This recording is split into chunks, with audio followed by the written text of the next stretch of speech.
ಭಗವಂತನಲ್ಲಿ ಇರತಕ್ಕಂತಹ ಗುಣಗಳು ಮಿಥ್ಯಾಭೂತವಾದ ಗುಣಗಳು, ಅದು ಸ್ವರೂಪಭೂತವಾದ ಗುಣಗಳಲ್ಲ, ಅದು ಮಿಥ್ಯಾಭೂತವಾದ ಸುಳ್ಳು ಗುಣಗಳು ಅನ್ನೋದನ್ನ ನೇಹನಾನಾಸ್ತಿ ಕಿಂಚನ ಎನ್ನುವಂತಹ ಶ್ರುತಿವಾಕ್ಯ ಅತ್ಯಂತ ಸ್ಪಷ್ಟವಾಗಿ ಸಮರ್ಥನೆ ಮಾಡ್ತಾ ಇದೆಯಲ್ಲ ಅಂತಂದ್ರೆ, ಅದಕ್ಕೆ 580ನೇ ಶ್ಲೋಕದಲ್ಲಿ ನಮ್ಮ ರಾಜರು ಹೇಳ್ತಾರೆ, ನೇಹನಾನೇತ್ಯಾದಿ ವಾಕ್ಯಂ ಅಪಿ ತಸ್ಮಾನ್ನತಾನ್ ಕ್ಷಿಪೇತ್, ನಿತ್ಯಂ ಸತ್ಯಂ ಪರಂ ಬ್ರಹ್ಮ ಕಿಂ ಶೂನ್ಯತ್ವ ಶ್ರುತಿ ಕ್ಷಿಪೇತ್. ತಸ್ಮಾತ್, ಏನು ತಸ್ಮಾತ್?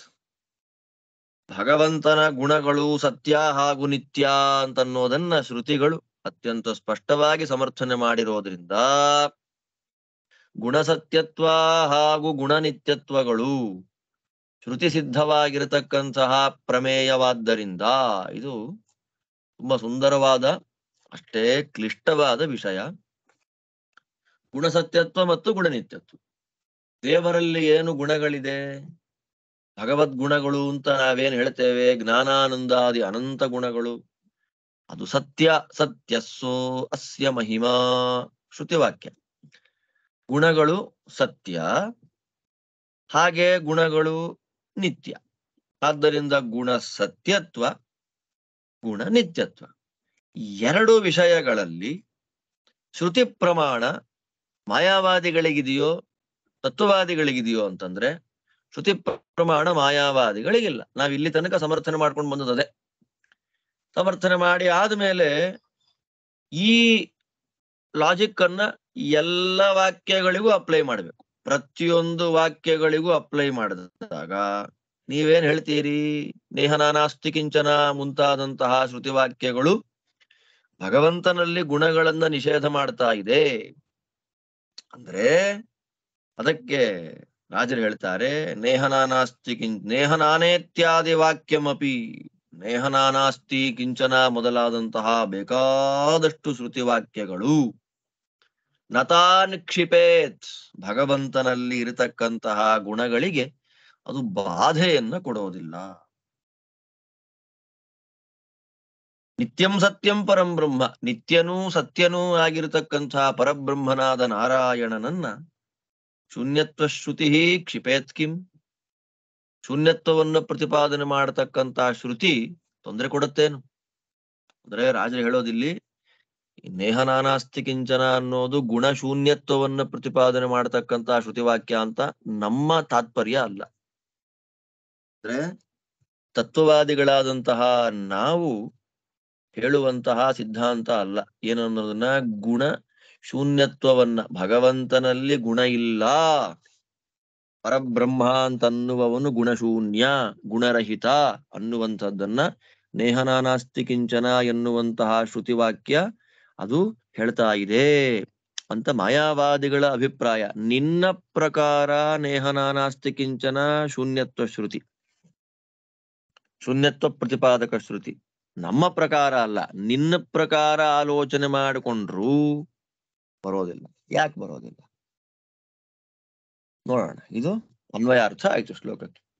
ಇಲ್ಲಿ ಏನ್ ಹೇಳ್ತಾ ಇದ್ದಾರೆ ರಾಜರು? ನಾವಿಲ್ಲಿ ತನಕ ಏನ್ ಸಮರ್ಥನೆ ಮಾಡಿದ್ವಿ? ಭಗವಂತ ಅನಂತ ಕಲ್ಯಾಣ ಗುಣ ಪರಿಪೂರ್ಣ ಅನ್ನುವುದು ಸಿದ್ಧಾಂತ. ಆ ಭಗವಂತನ ಅನಂತ ಕಲ್ಯಾಣ ಗುಣ ಪರಿಪೂರ್ಣತ್ವವನ್ನ ಯಾವುದರಿಂದ ಸಾಧನೆ ಮಾಡಬೇಕು ಅಲ್ವಾ?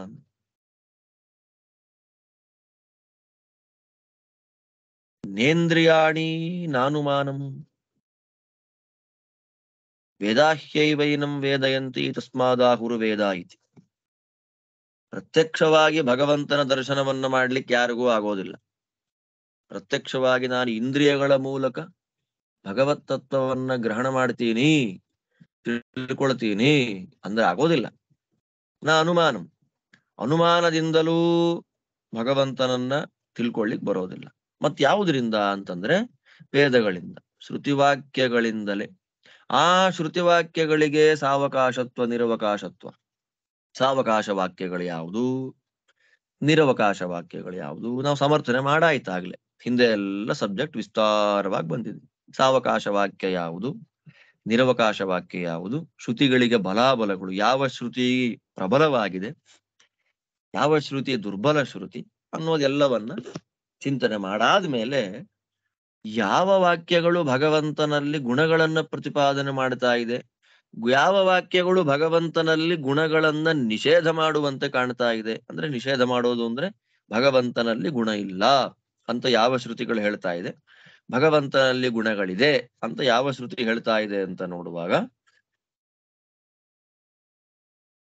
ಬೇಕಾದಷ್ಟು ಶ್ರುತಿವಾಕ್ಯಗಳನ್ನ ಉದಾಹರಣೆ ಮಾಡಿ ಭಗವಂತನಲ್ಲಿರತಕ್ಕಂತಹ ಗುಣಗಳು ಸತ್ಯ ಹಾಗೂ ನಿತ್ಯ,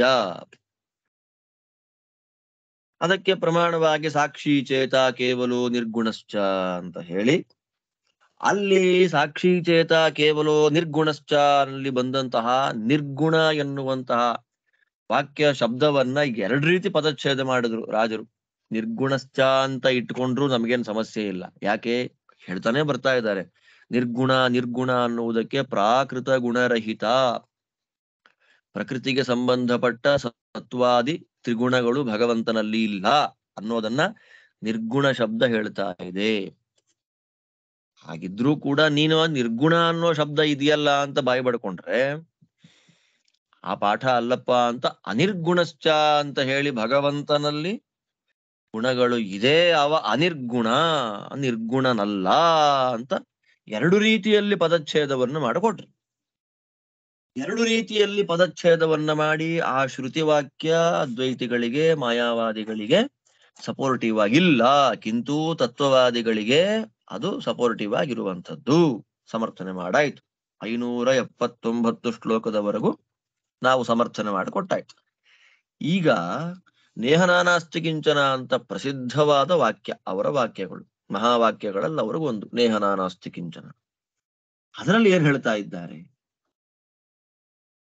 ಈಗ ನಾವಿಲ್ಲಿ ತನಕ ತಿಳ್ಕೊಂಡ ಹಾಗೆ ಭಗವಂತನಲ್ಲಿರತಕ್ಕಂತಹ ಗುಣಗಳು ಸತ್ಯಭೂತವಾಗಿದೆ ಮತ್ತು ನಿತ್ಯವಾಗಿದೆ. ಅದು ವ್ಯಾವಹಾರಿಕ ಸತ್ಯವೂ ಅಲ್ಲ, ಮತ್ತೆ ಬಹುಕಾಲಾವಸ್ಥಾಯಿತ್ವ ಅಂತ ನಾವು ಹೇಳಿದ ಹಾಗೆ ನಿತ್ಯ ಅಂತಂದ್ರೆ ತುಂಬಾ ವರ್ಷ ಇರೋದು ಅನ್ನೋ ಅರ್ಥವೂ ಅಲ್ಲ, ಶಾಶ್ವತ ಅಂತ ಅರ್ಥ. ಸತ್ಯ ಅಂತನ್ನೋದಕ್ಕೆ ವ್ಯಾವಹಾರಿಕ ಸತ್ಯ ಅಂತ ಅರ್ಥ ಅಲ್ಲ, ಪಾರಮಾರ್ಥಿಕವಾಗಿಯೇ ಭಗವತ್ ಸ್ವರೂಪಭೂತವಾಗಿಯೇ ಗುಣಗಳು ನಿತ್ಯ, ಗುಣಗಳು ಸತ್ಯ ಅಂತ ಶ್ರುತಿಯನ್ನ ಪ್ರಮಾಣವಾಗಿಟ್ಟುಕೊಂಡು ಸಮರ್ಥನೆ ಮಾಡಿದ್ವಿ. ಶ್ರುತಿವಾಕ್ಯವನ್ನ ಪ್ರಮಾಣವಾಗಿಟ್ಟುಕೊಂಡು ನಾವೇನ್ ಮಾಡಿದ್ವಿ? ಸಮರ್ಥನೆ ಮಾಡಿದ್ವಿ. ಸತ್ಯತ್ವ ನಿತ್ಯತ್ವಯೋಹೋ ಶ್ರೌತತ್ವಾತ್, ಸತ್ಯತ್ವ ನಿತ್ಯತ್ವಗಳು ಆಚಾರ್ಯರ ಕಲ್ಪನೆ ಅಲ್ಲ. ಭಗವಂತನಲ್ಲಿರತಕ್ಕಂತಹ ಗುಣ ಸತ್ಯ, ಭಗವಂತನ ಗುಣಗಳು ನಿತ್ಯ ಅಂತನ್ನೋದು ಕೇವಲ ಮಧ್ವಾಚಾರ್ಯರ ಕಲ್ಪನೆ ಅಲ್ಲ, ಅದು ಶ್ರೌತ, ಶ್ರುತಿಗೆ ಸಂಬಂಧಪಟ್ಟ ಸಿದ್ಧಾಂತ, ಶ್ರೌತ ಸಿದ್ಧಾಂತ ಅಂದ್ರೆ ವೇದ ಸಿದ್ಧಾಂತ. ಅದನ್ನ ಅವ್ರೇನ್ ಮಾಡ್ತಾರೆ, ನೀವು ಮಾತ್ರ ಅಲ್ಲ ವೇದ ಸಿದ್ಧಾಂತಿಗಳು, ನಾವು ಕೂಡ ವೇದ ಸಿದ್ಧಾಂತಿಗಳೇ ಅಂತ ಹೇಳಿ ನೇಹನಾನಾಸ್ತಿ ಕಿಂಚನ, ಇಹ ಕಿಂಚನ ನಾನಾ ನಾಸ್ತಿ ಅಥವಾ ನೈಹ ನಾನಾ ಕಿಂಚನ ನಾಸ್ತಿ, ಇಲ್ಲಿ ಭಗವತ್ ಸ್ವರೂಪದಲ್ಲಿ ಬೇರೆ ಯಾವುದೂ ಇಲ್ಲ. ಕಿಂಚನ ನಾನಾ ನ ಇಹ ನಾಸ್ತಿ, ಯಾವುದೂ ಇಲ್ಲ, ಏನೂ ಇಲ್ಲ. ನಿರ್ಗುಣ ನಿರಾಕಾರ ನಿಷ್ಕ್ರಿಯವಾದದ್ದು ಬ್ರಹ್ಮಸ್ವರೂಪ, ಅದು ನಾನೇ ಅನ್ನುವಂತಹ ಅನುಸಂಧಾನ ಅಹಂ ಬ್ರಹ್ಮಾಸ್ಮಿ ಎನ್ನುವುದಾಗಿ ಬರಬೇಕು ಅಂತ ಅವ್ರ ಸಿದ್ಧಾಂತ ಇರ್ಲಿ. ಈ ನೇಹನಾನಾಸ್ತಿ ಕಿಂಚನ ಅನ್ನುವಂತಹ ಶ್ರುತಿವಾಕ್ಯವನ್ನ ಇಟ್ಟುಕೊಂಡು ಅವ್ರೇನ್ ಮಾಡ್ತಾರೆ, ನೀವೇನು ಶ್ರುತಿವಾಕ್ಯವನ್ನ ಹೇಳಿ ಸತ್ಯಸ್ಸೋಸ್ಯ ಮಹಿಮಾ ಅಂತ ಶ್ರುತಿವಾಕ್ಯವನ್ನ ಹೇಳಿ ಭಗವಂತನಲ್ಲಿ ಗುಣಗಳು ಸತ್ಯ ನಿತ್ಯ ಅಂತ ಸಮರ್ಥನೆ ಮಾಡ್ತೀರೋ, ಹಾಗೆ ನಾವು ಈಗ ನೇಹನಾನಾಸ್ತಿ ಕಿಂಚನ ಅನ್ನುವ ಶ್ರುತಿವಾಕ್ಯ ಮೂಲಕ ಆಧಾರದಿಂದ ಪರಬ್ರಹ್ಮ ಸ್ವರೂಪ ನಿರ್ಗುಣ ಅಂತ ಸಮರ್ಥನೆ ಮಾಡ್ತೀವಿ. ಅವಾಗ ತತ್ವವಾದಿಗಳು ಕೇಳಿದ್ರೆ ಅವ್ರು ಕೂಡ ಉತ್ತರ ಏನು? ಹಾಗಾದ್ರೆ ನೇಹನಾನಾಸ್ತಿ ಕಿಂಚನ ಎನ್ನುವ ಶ್ರುತಿವಾಕ್ಯ ಪರಬ್ರಹ್ಮನಲ್ಲಿ ಗುಣ ಇಲ್ಲ ಅನ್ನೋದನ್ನು ಸಮರ್ಥನೆ ಮಾಡ್ತಾ ಇದೆ ಅಂದ್ರೆ ಸತ್ಯಸ್ಸೋಸ್ಯ ಮಹಿಮಾ ಇತ್ಯಾದಿಯಾಗಿ ಪರಬ್ರಹ್ಮನಲ್ಲಿ ಗುಣಗಳನ್ನ ಹೇಳುವಂತಹ ಶ್ರುತಿವಾಕ್ಯಕ್ಕೆ ಗತಿ ಕಲ್ಪನಾ ಏನ್ ಮಾಡಬೇಕು, ಏನು ಗತಿ ಅದಕ್ಕೆ? ಅದಕ್ಕೆ ಅವ್ರು ಹೇಳೋದು ಮಿಥ್ಯಾಭೂತವಾದ ಗುಣಗಳನ್ನ ಪ್ರತಿಪಾದನೆ ಮಾಡ್ತಾ ಇದೆ ಅಂತ ಅರ್ಥ ಮಾಡ್ರಿ, ಮುಗಿತಲ್ಲ. ಸತ್ಯಸ್ಸೋಸ್ಯ ಮಹಿಮಾ ಅನ್ನೋದ ದೊಡ್ಡದ, ನೇಹನಾನಾಸ್ತಿ ಕಿಂಚನ ಆ ಶ್ರುತಿವಾಕ್ಯ ದೊಡ್ಡದ ಅಂತ ಆಲೋಚನೆ ಮಾಡಿಕೊಂಡ್ರೆ, ಸತ್ಯಸ್ಸೋಸ್ಯ ಮಹಿಮಾ ಅಂತನ್ನುವುದು ಪರಬ್ರಹ್ಮನಲ್ಲಿ ವ್ಯಾವಹಾರಿಕವಾಗಿ ಮಿಥ್ಯಾಭೂತವಾದ ಗುಣಗಳನ್ನ ಹೇಳ್ತಾ ಇದೆ. ನೇಹನಾನಾಸ್ತಿ ಕಿಂಚನ ಅನ್ನುವಂತಹ